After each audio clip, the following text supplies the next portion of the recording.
ہم اپنے YouTube channel حرف حقیقت پر آپ دوستوں کو خوش آمدید کہتے ہیں۔ ملک میں ہنگامی صورتحال کے باعث ویڈیو اپلوڈ نہیں کر سکے تھے کیونکہ نیٹ اویلیبل نہیں تھا، سیلولر نیٹ ورک بالکل بند تھا، لیکن آج ہم نے کوشش کر کے آپ دوستوں کے لیے ایک ویڈیو لائے ہیں۔ اخلاقی اور سبق آموز کہانی ہے، طاقتور اور کمزور میں کیا فرق ہے۔ نیلسن منڈیلا دنیا میں ایک مشہور رہنما ہیں، وہ اپنی زبانی اس بارے میں کیا کہتے ہیں، جانیے گا بہت کچھ آج کی اس ویڈیو میں۔ سو جڑے رہیے ہمارے یوٹیوب چینل حرف حقیقت کے ساتھ۔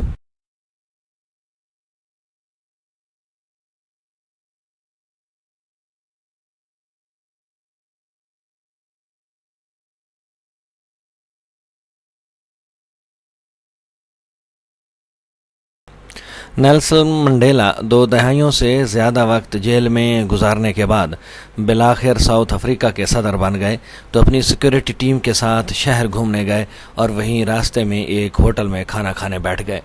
وہاں انہوں نے ایک ایسے آدمی کو دیکھا جو اپنا کھانا آنے کا انتظار کر رہا تھا۔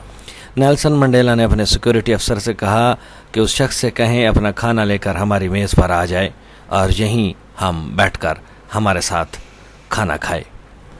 وہ شخص آ گیا۔ کھانا کھانے کے دوران اس کے ہاتھ بری طرح کانپ رہے تھے۔ کھانا ختم کر کے وہ چلا گیا تو نیلسن منڈیلا کا سیکورٹی افسر بولا، یہ شخص بیمار لگتا تھا کیونکہ اس کے ہاتھ کانپ رہے تھے، حالت بھی ٹھیک نہ تھی۔ نیلسن منڈیلا نے جواب دیا، نہیں، یہ بیمار نہیں، ڈرا ہوا تھا کہ شاید میں اس کے ساتھ وہی سلوک کروں گا جو یہ میرے ساتھ جیل میں کرنے کا عادی تھا۔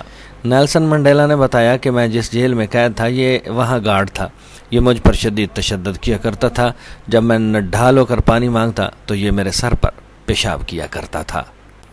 آج اس کے ہاتھ اس لیے کانپ رہے تھے کہ میں صدر ہوں، اسے لگا میں انتقام لوں گا، لیکن انتقام ایک ایسا جذبہ ہے جو قوم کی تعمیر میں مدد دینے کی بجائے اسے بربادی کی طرف لے جاتا ہے، جبکہ صبر اور صلہ رحمی کا جذبہ قوم کی تعمیر میں مدد دیتا ہے۔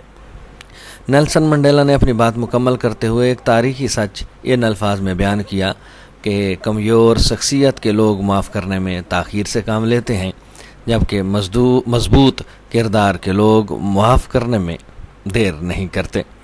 امید ہے آج کی ویڈیو آپ کو پسند آئے گی۔ ویڈیو پسند آئے تو ہمارے چینل کو ضرور سبسکرائب کیجیے گا۔ اب تک کے لیے اتنا ہی، اپنی دعاؤں میں یاد رکھیے گا۔ اللہ ہم سب کا حامی و ناصر ہو اور اللہ تعالی ہمارے ملک پر اپنا خصوصی کرم فرمائے۔